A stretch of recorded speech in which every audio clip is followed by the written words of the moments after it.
Soon you will not be able to move your cryptocurrency. It will essentially be stationary because they don't want you to have any power, right? I'm noticing, just kind of doing some more research on crypto and stuff and trying to, I don't know, really get behind and see what their thought process is on everything. But I was on this Fidelity site and something about this little portion right here really tripped me out. Well, actually, first let's start here. This is Fidelity, right? We know crypto, they have ETFs and stuff and whatnot for Bitcoin. In 2014, Fidelity began mining Bitcoin. That alone should tell you something very strange. Which probably means it probably started in like 2013, And they say by 2018 we launched our first crypto business, Fidelity Digital Assets. Now, I wasn't even in crypto in 2018. So that just tells me their thought process on this. And I was thinking about it. Everything is encrypted, all this stuff. So, like our phones, the computers and stuff. So the next logical step is to encrypt our money, which it is to some degree, but it's still kind of barbaric. It's a little bit of the old system. It's not really kept up with the pace of AI and all this other BS that they've been throwing at us. But what I was gonna get at was right here. Your crypto is protected here.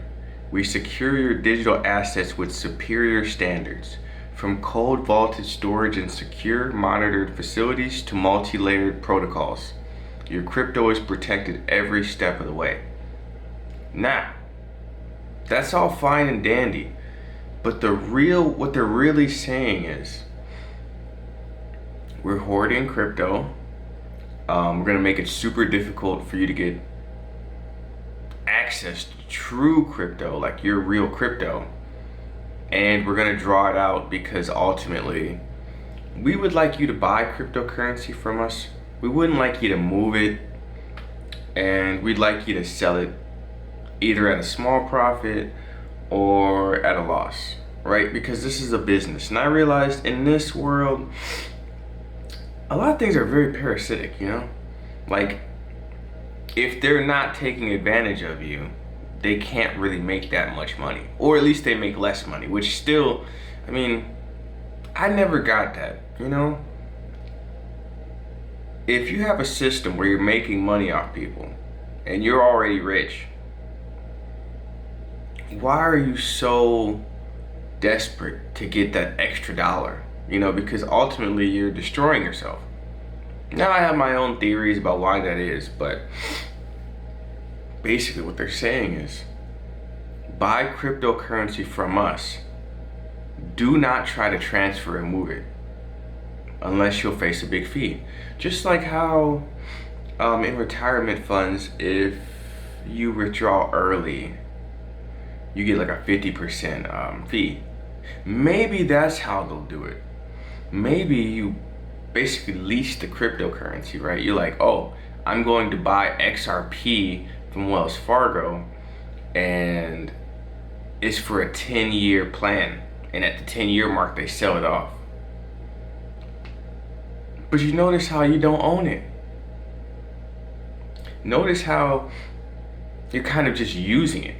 It still goes back to them. Yeah, they pay you a premium, and maybe because of the price acceleration you get like some sort of, they probably charge you a fee, right? But they allow you to make money. They just don't allow you to have power. Which is very strange to me, So I hope I'm correct on this, because I need a win here, guys. I'm gonna be honest with you. I'm sure we all do. I put everything into this because I actually truly believe in this. But once again, this society is just about degradation, going backwards. It was never about progress, I don't know. maybe in some bizarre way this is progress, right? Because we've gone so forward that we kind of do need to pull it back. But still, none of this makes any sense.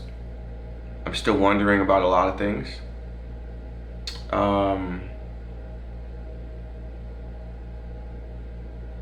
And also, let me back up.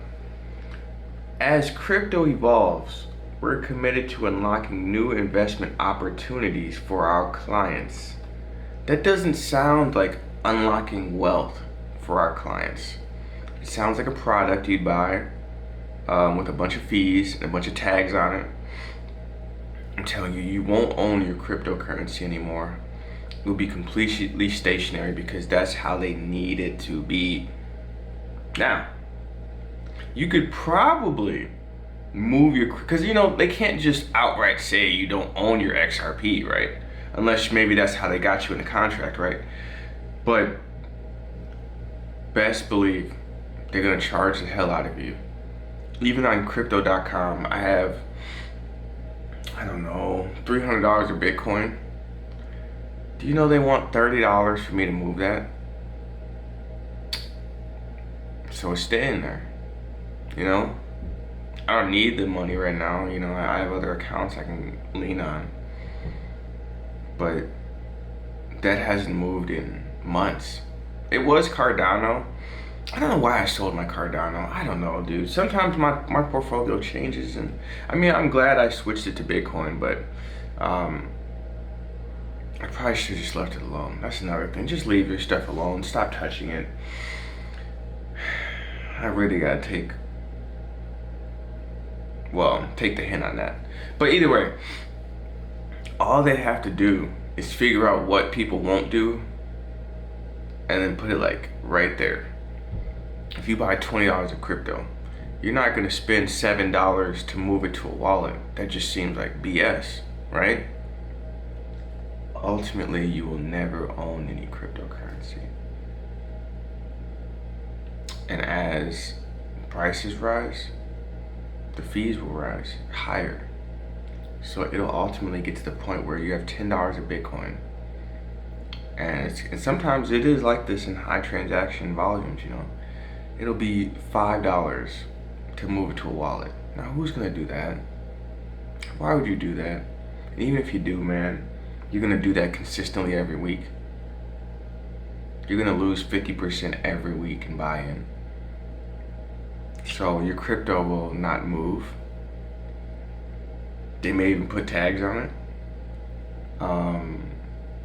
Maybe I would imagine after they get rules, the cryptocurrency you have on the platform, that's yours. But any new buys will have tags on it. It's very strange, very strange.